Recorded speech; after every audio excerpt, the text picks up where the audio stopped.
ಮನೆಯಲ್ಲಿ ಆರೆಂಜ್ ತರಿಸ್ಬಿಟ್ಟು ಮರ್ತುಬಿಟ್ಟಿದ್ದೆ. ಅದಕ್ಕೆ ಇನ್ಸ್ಟಾಗ್ರಾಮಲ್ಲಿ ವೈರಲ್ ಆದಂಥ ಈ ರೆಸಿಪಿನ ಮಾಡೋಣ ಫಸ್ಟ್ ಟೈಮು ಅಂತೇಳಿ ಟ್ರೈ ಮಾಡ್ತಿದ್ದೆ.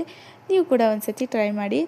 ಬಟ್ ಮಕ್ಕಳಿಗೆ ಇದು ಕೊಡಲಿಕ್ಕಾಗಲ್ಲ. ಮಕ್ಕಳಿಗೆ ಹಾಗೆ ಕೊಡ್ಬೋದು. ಇದು ದೊಡ್ಡವರಿಗೆ ಮಾತ್ರ ಅಂತಲೇ ಹೇಳ್ಬೋದು. ಯಾಕಂದರೆ ಸ್ಪೈಸಿ ಸ್ವಲ್ಪ ಖಾರ ಜಾಸ್ತಿ ಇರುತ್ತಲ್ವ, ಮಕ್ಕಳಿಗೆ ಅಷ್ಟು ಒಳ್ಳೆಯದಲ್ಲ. ಫಸ್ಟಿಗೆ ಆರೆಂಜನ್ನ ಕಟ್ ಮಾಡಿಕೊಂಡು ಅದನ್ನು ಬಿಡಿಸ್ಕೊಂಡ್ಬಿಟ್ಟು ಹಾಕ್ಕೊಂಡು, ನೀವು ಬ್ಲ್ಯಾಕ್ ಪೆಪ್ಪರ್ನೂ ಕೂಡ ಹಾಕ್ಬೋದು. ಬಟ್ ನಾನು ಹಾಕ್ತಾ ಇಲ್ಲ, ಮಕ್ಕಳು ನಮ್ಮ ಮನೇಲಿ ಇದ್ದಾರೆ, ತಿಂತಾರೆ.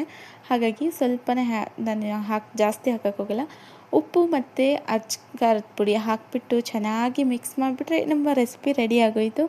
ನನ್ನ ಚಾನಲ್ನ ಯಾರೆಲ್ಲ ಫಸ್ಟ್ ಟೈಮ್ ನೋಡ್ತಾ ಇದ್ದೀರಾ, ಹೊಸದಾಗಿ ನೋಡ್ತಾ ಇದ್ದೀರಾ, ನನ್ನ ಚಾನಲ್ನ ಸಬ್ಸ್ಕ್ರೈಬ್ ಮಾಡ್ಕೊಳ್ಳಿ. ಯಾಕಂದರೆ ಇದೇ ರೀತಿಯಾದ ಈಸಿ ರೆಸಿಪೀಸ್ನ ನಾನು ನಿಮ್ಮ ಜೊತೆ ಶೇರ್ ಮಾಡ್ತಾನೆ ಇರ್ತೀನಿ. ಹಾಗೆ ಇನ್ನೂವರೆಗೂ ನನ್ನ ಚಾನಲ್ನ ಸಬ್ಸ್ಕ್ರೈಬ್ ಮಾಡಿಲ್ಲ ಅಂದರೆ ಒಂದು ಸತಿ ಚೆಕ್ ಮಾಡಿ, ನನ್ನ ಚಾನಲ್ನ ಹೋಗಿ ವಿಸಿಟ್ ಮಾಡಿ. ಅಲ್ಲಿ ಸಾಕಷ್ಟು ರೆಸಿಪೀಸ್ನ ನಾನು ಅಪ್ಲೋಡ್ ಮಾಡಿದ್ದೀನಿ. ಆ ವಿಡಿಯೋಸ್ ನಿಮ್ಗೆ ಇಷ್ಟ ಆದರೆ ನನ್ನ ಚಾನಲ್ನ ಸಬ್ಸ್ಕ್ರೈಬ್ ಮಾಡ್ಕೊಳ್ಳಿ. ಇಷ್ಟೇ ನಮ್ಮ ವೈರಲ್ ಆದ ಇನ್ಸ್ಟಾಗ್ರಾಮಿನ ರೆಸಿಪಿ. ತುಂಬಾ ಸಖತ್ತಾಗಿತ್ತು ಟೇಸ್ಟು. ಬಟ್ ಮಕ್ಕಳಿಗೆ ಕೊಡಲಿಕ್ಕಾಗಲ್ಲ. ಒಂದು ಸತಿ ಟ್ರೈ ಮಾಡಿ. Thank you for watching.